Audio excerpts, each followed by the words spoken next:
Dear students, मैं doctor Renu Chaudhary, associate professor, department of zoology, government girls college, Magrapur जिला जोधपुर, आज की बीएससी पार्ट 3 जूलॉजी की क्लास में आप सभी का स्वागत करती हूँ। हम पढ़ रहे थे paper first animal physiology and biochemistry, और इसके first unit physiology of digestion में हमने अभी तक डाइजेशन इन माउथ के बारे में पढ़ा है।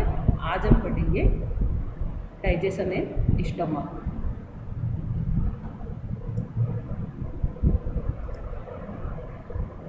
डाइजेशन इन स्टमक, इससे पहले भोजन जो है वो माउथ से होते हुए इसोफेगस से होते हुए स्टमक में प्रवेश करता है, लेकिन इसोफेगस में किसी भी प्रकार का पाचन नहीं पाया जाता है। इसोफेगस में केवल भोजन के साथ में लार की क्रिया ही चलती रहती है, या सलाइवा की क्रिया जो है वो कंटिन्यूअस चलती रहती है। आमाशय में या स्टमक में भोजन का पाचन या फूड डाइजेशन जो है वो गैस्ट्रिक जूस की सहायता से होता है।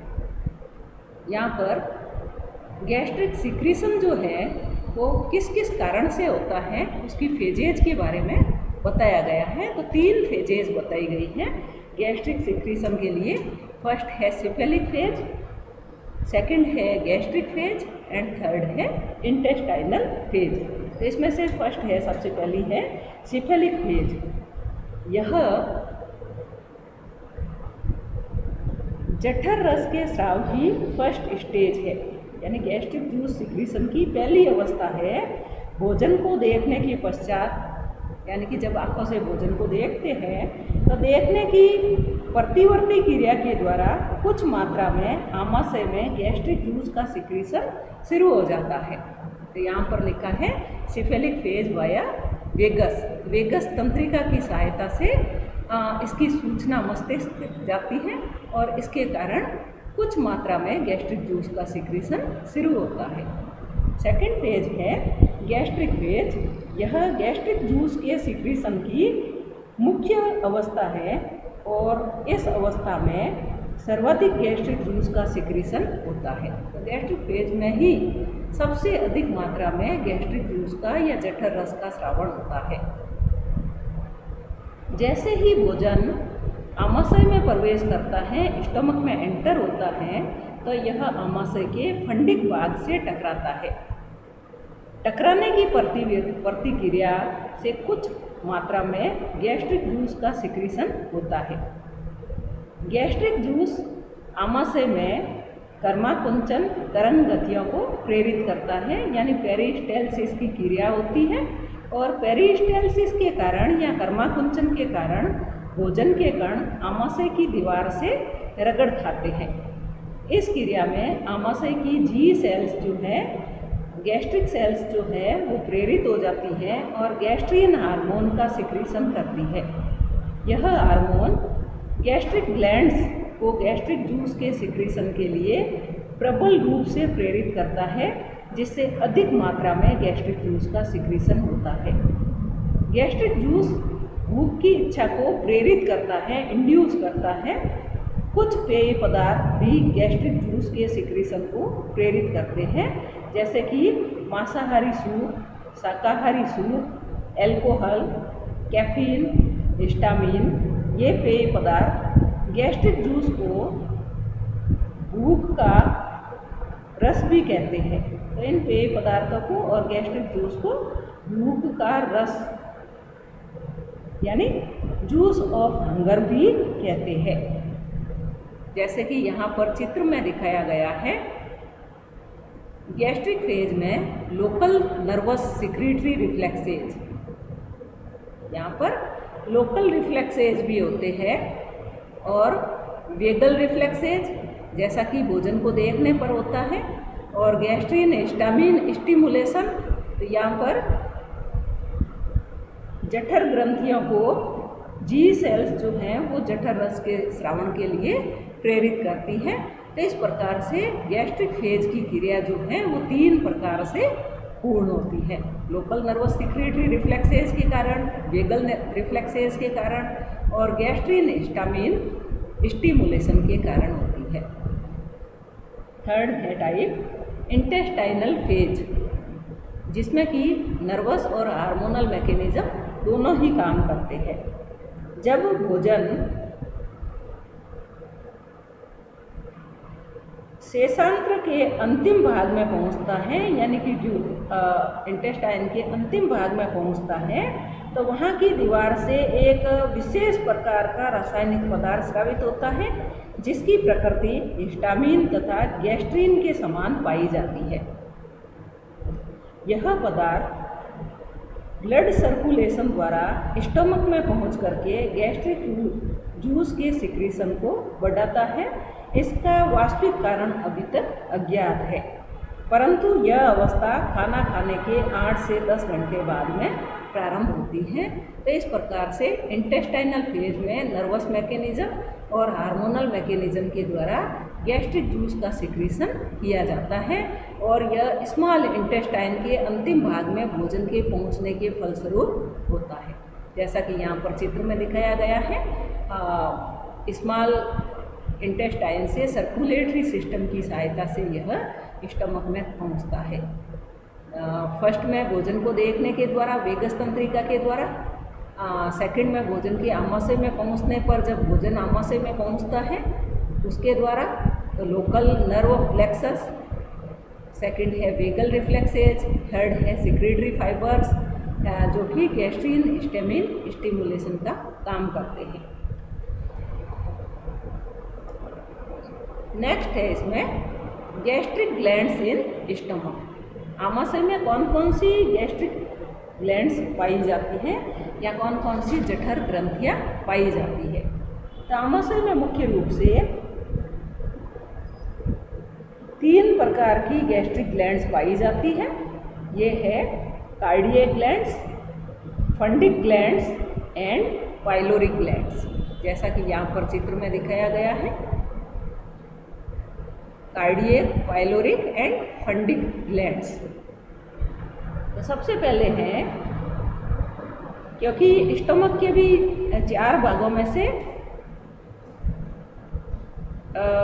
जो भाग हैं वो हैं cardiac, fundus, body and pylorus. Cardiac glands जो हैं यह आमाशय के कार्डियक भाग में पाई जाती है, और यह सिंगल होती है और ट्यूबुलर होती है, जो स्तंभाकार कणिकीय कोशिकाओं की बनी होती है, कॉलमनर ग्रैन्युलर सेल्स की बनी हुई होती है। ये ग्रंथियाँ म्यूकस का सिक्रीशन करती है। तो इन ग्रंथियों के द्वारा म्यूकस का सिक्रीशन किया जाता है। सेकंड है फंडिक ग्लैंड्स। ये ग्रंथियाँ आमाशय के फंडिक भाग में पाई जाती है, और ये जटिल नलिकाकार प्रकार की होती है, यानी कि कॉम्प्लेक्स ट्यूबुलर टाइप की होती है, जो कॉलमनर सेल्स की बनी होती है। और इन ग्लैंड्स में एंडोक्राइन सेल्स एवं 3 प्रकार की एक्सोक्राइन सेल्स पाई जाती है। तो जो फंडिक ग्लैंड्स है, यहाँ पर एंडोक्राइन सेल्स भी होती हैं और 3 तरह की एक्सोक्राइन सेल्स भी पाई जाती है। फर्स्ट है म्यूकस नेक सेल्स। ये कोशिकाएं श्लेष्मा का सिक्रीशन करती हैं, यानी म्यूकस का सिक्रीशन करती है। सेकंड है चीफ और जाइमोजन सेल्स। ये कोशिकाएं पेप्सिन, रेनिन और गैस्ट्रिक लाइपेज का सिक्रीशन करती है। और थर्ड टाइप है पेराइटल और ऑक्सिंटिक सेल्स। ये सेल्स HCl एवं इंट्रिंसिक फैक्टर यानी आंतरिक कारक का सिक्रीशन करती हैं। HCl यानी हाइड्रोक्लोरिक अम्ल एसिडिक मीडियम प्रदान करता है, जबकि इंट्रिंसिक कारक विटामिन B12 के अवशोषण में सहायक होता है। इन तीनों कोशिकाओं का सामूहिक स्राव गैस्ट्रिक जूस कहलाता है। एंडोक्राइन सेल्स या G सेल्स गैस्ट्रिन हार्मोन का सिक्रीशन करती है। तो इस प्रकार से 3 प्रकार की तो एक्सोक्राइन ग्लैंड्स थी, म्यूकस नेक सेल्स, चीफ और जाइमोजन सेल्स, पेराइटल और ऑक्सिंटिक सेल्स, और 1 प्रकार की एंडोक्राइन सेल्स थी जिनको G सेल्स कहते हैं, जो कि गैस्ट्रिन हार्मोन का सिक्रीशन करती है। तो यहाँ पर आप देखिए पैराइटल सेल, चीफ सेल, इनके बारे में यहाँ पर बताया गया है। इनकी स्ट्रक्चर किस प्रकार की है उसके बारे में बताया गया है। थर्ड टाइप है पाइलोरिक ग्लैंड्स। तो पहली थी कार्डियक ग्लैंड, दूसरी थी फंडिक ग्लैंड। फंडिक ग्लैंड में दो अलग अलग तरह की कोशिकाएं होती हैं, एक्सोक्राइन एंड एंडोक्राइन। एक्सोक्राइन 3 प्रकार की होती है और एंडोक्राइन 1 प्रकार की होती है, जिनको जी सेल्स कहते हैं और गैस्ट्रिन हार्मोन का सिक्रीशन करती हैं। पाइलोरिक ग्लैंड्स, ये ग्रंथियाँ आमाशय के पाइलोरिक भाग में पाई जाती हैं, पाइलोरिक रीजन में पाई जाती हैं और यह कंपाउंड कॉइल्ड ट्यूबुलर प्रकार की होती है, यानी कि जटिल और कुंडलित प्रकार की होती है। ये कॉलमनर सेल्स की बनी होती हैं, स्तंभाकार कोशिकाओं की बनी होती हैं और ये ग्रंथियाँ पेप्सिन एवं म्यूकस का सिक्रीशन करती है। तो इस प्रकार से आमाशय में 3 प्रकार की ग्रंथियाँ पाई जाती हैं, जिनके द्वारा मुख्य रूप से पेप्सिन, रेनिन और गैस्ट्रिक लाइपेज के अलावा HCl, कुछ इंट्रिंसिक फैक्टर्स और गैस्ट्रिन हार्मोन का सिक्रीशन किया जाता है। यहाँ पर जैसे लिखा है पेप्सिनोजन HCl की उपस्थिति में पेप्सिन में बदलता है, जो कि इसका सक्रिय रूप है। Pepsinogen and HCl are secreted. HCl converts pepsinogen to pepsin. Pepsin digest protein into peptones. Pepsin जो है वो प्रोटीन को पेप्टोन्स में बदलने का काम करता है। नेक्स्ट है composition of gastric juice. Gastric या जठर रस का संगठन। तो गैस्ट्रिक जूस में जैसा कि आप यहाँ देख सकते हैं, मेन पार्ट जो है वो वाटर से बना है। 99.5% पार्ट जो है वो वाटर है और 0.5% सॉलिड्स है या ठोस पदार्थ है। अब सॉलिड्स में भी inorganic substances and organic substances हैं, यानी अकार्बनिक और कार्बनिक पदार्थ हैं। यहाँ पर इनऑर्गेनिक सब्सटेंसेज में sodium, calcium, potassium, bicarbonate, chloride, hydrochloric अम्ल, सल्फेट, फॉस्फेट आदि पाए जाते हैं। ऑर्गेनिक सब्सटेंसेज में एंजाइम्स है एंड अदर ऑर्गेनिक सब्सटेंसेज है। एंजाइम्स में जो कि जिसके बारे में हम पढ़ने जा रहे हैं ये है गैस्ट्रिक लाइपेज, पेप्सिन, गैलेटिनेज या जिलेटिनेज, यूरिएज एंड रेनिन। रेनिन केवल एनिमल्स में पाया जाता है, खरगोश में पाया जाता है और दूसरे जंतुओं में पाया जाता है, लेकिन मनुष्य में अनुपस्थित होता है।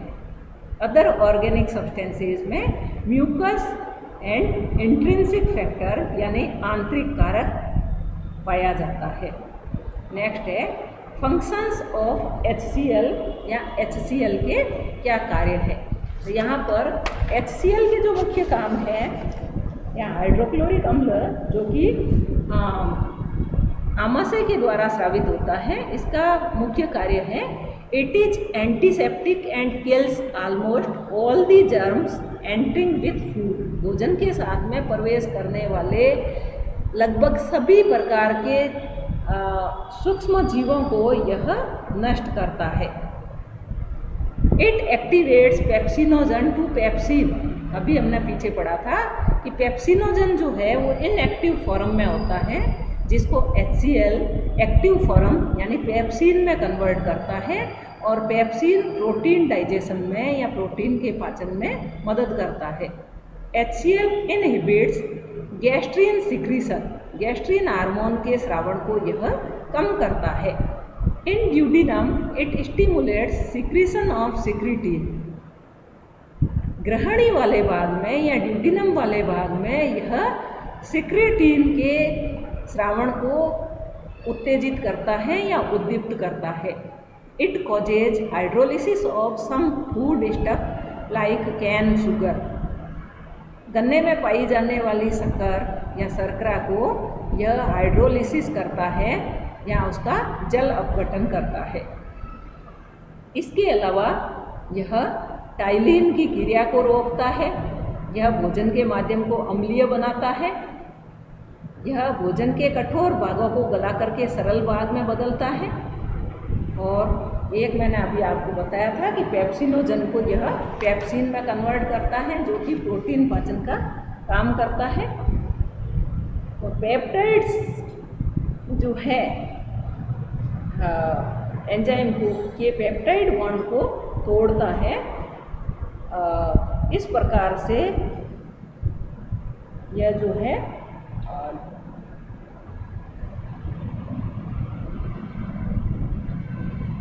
HCl स्टमक में कार्य करता है। नेक्स्ट है, यहाँ पर सारे एंजाइम्स के बारे में बताया गया है। ओरल कैविटी टू लेकर के स्मॉल इंटेस्टाइन तक के एंजाइम्स के बारे में बताया गया है, और ये किस प्रकार से कार्बोहाइड्रेट डाइजेशन या प्रोटीन डाइजेशन या न्यूक्लिक एसिड डाइजेशन या फैट डाइजेशन में हेल्प करते हैं उसके बारे में बताया गया है। तो मैं आपको मौखिक ही सिर्फ अभी यहाँ पर स्टमक में फूड डाइजेशन किस प्रकार से होता है उसके बारे में मैं आपको बताना चाहूँगी। तो जैसा कि अभी मैंने आपको बताया था कि पेप्सिनोजन को पेप्सिन में कन्वर्ट करने का काम HCl के द्वारा होता है, और पेप्सिन प्रोटीन के साथ में मिलकर के या प्रोटीन पर क्रिया करता है और यह उसको पेप्टॉन्स, प्रोटियोजेज और पेप्टाइड्स में बदल देता है। और पेप्टाइड्स जो है, पेप्टाइडेज एंजाइम प्रोटीन के पेप्टाइड बॉन्ड को तोड़ता है। ये दो प्रकार के होते हैं पेप्टाइडेज एंजाइम, एक्सोपेप्टाइडेज एंड एंडोपेप्टाइडेज। एक्सोपेप्टाइडेज वह एंजाइम जो लंबी पॉलीपेप्टाइड के बाहरी तथा किनारों के पेप्टाइड बॉन्ड को तोड़ता है।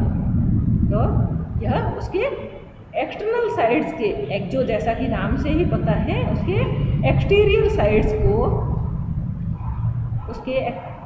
साइड्स के पेप्टाइड बॉन्ड को तोड़ने का कार्य करता है।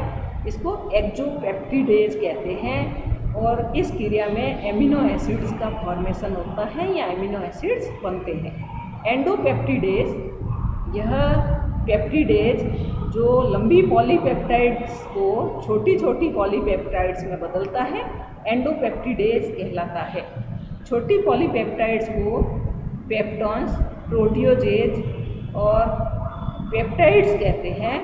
पेप्सिन प्रबल एंडोपेप्टाइडेज हैं जो प्रोटीन को पेप्टॉन्स, प्रोटियोजेज तथा पेप्टिडेज में बदलता है।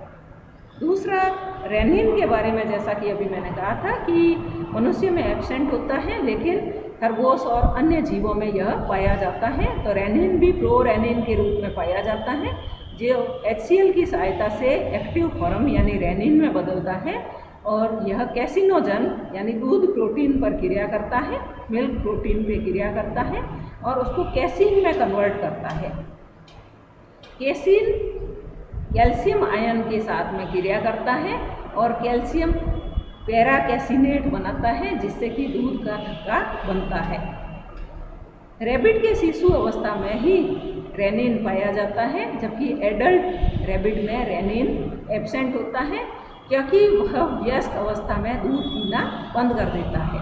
मानव के शिशु तथा वयस्क में रेनिन एब्सेंट होता है, क्योंकि रेनिन केवल दूध का थक्का बनाते हैं। मानव में यह क्रिया HCl से ही हो जाती है, जबकि मिल्क प्रोटीन का पाचन पेप्सिन से होता है। तीसरा, गैस्ट्रिक लाइपेज जो है यह फैट के साथ में क्रिया करता है और इसको फैटी एसिड एंड ग्लिसरॉल में कन्वर्ट करता है। गैस्ट्रिक लाइपेज केवल मानव के आमाशय के गैस्ट्रिक जूस में पाया जाता है। और इमल्सिफाइड फैट जो है या पायसीकृत वसा जो है उसको फैटी एसिड्स और ग्लिसरॉल में बदलता है। 1% जो पायसीकृत वसा है, इमल्सिफाइड फैट है, पहले से ही भोजन में पाई जाती है। केवल इसी इमल्सिफाइड फैट का पार्शियल डाइजेशन गैस्ट्रिक लाइपेज की सहायता से होता है। आमाशय में भोजन के केवल प्रोटीन घटक का ही पाचन होता है, जैसा कि यहाँ पर चित्र में दिखाया गया है कि प्रोटीन को पेप्सिन एंजाइम जो है वो स्मॉल पॉलीपेप्टाइड्स में कन्वर्ट करता है। पाचन के पश्चात यह भोजन लेई या पेस्ट के रूप में बदल जाता है और इस पेस्ट को काइम कहते हैं। Thank you very much. Next हम पढ़ेंगे ड्यूडिनम या ग्रहणी में भोजन का पाचन किस प्रकार से होता है। Thank you very much.